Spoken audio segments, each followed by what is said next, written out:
Good morning. Hope everyone's doing well. B'ezrat Hashem. So we got the new collected letters in the mail yesterday. So I'm just gonna go over a piece of the second letter from Rabbi Noson.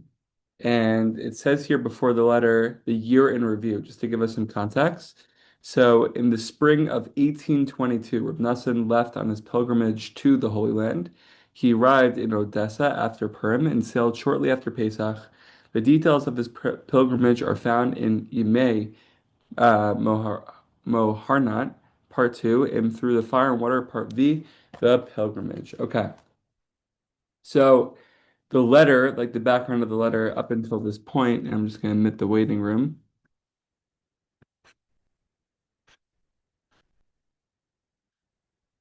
Palmer, Boker Tov, Achi. So we're going through Reb Noson's letters, and just the background of this letter up until this point. We're just gonna. I love the coffee. We're gonna we're gonna skip through the first part and just read this last piece.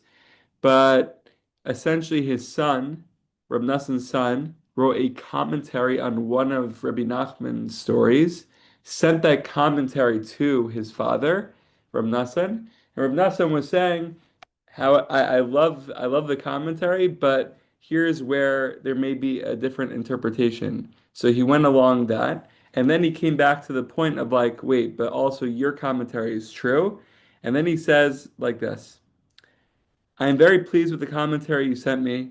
It is truth too.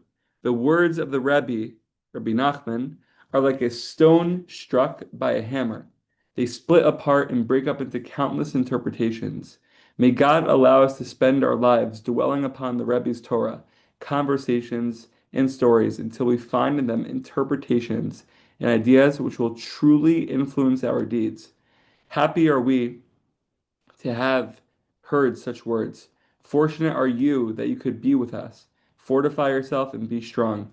Most important, always be happy and spend a lot of time in Hibodadut. Do not be sad because rejoicing in God is your strength. That's a pasuk from Nehemiah. Rejoicing in God is your strength. It's just an interesting, I just want to pick this up, a little stealing Torah action before we start our days. Maybe you started your day already, Palmer. And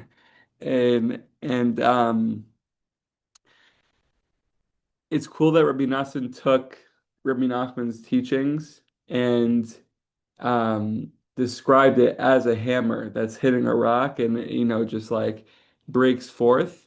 Um, but the cool thing is that we have to take these teachings and actually allow it to influence our deeds. Jeremy, great to see you. That's like the most important thing that we have here. Like a lot of the time, at least for me, like being in the workplace, like I get a little bit of despair or just like confusion because like there's a part of me that wants to go back to the books, go back to the books of Rabbi Nachman, go back to the books of, whatever I'm learning.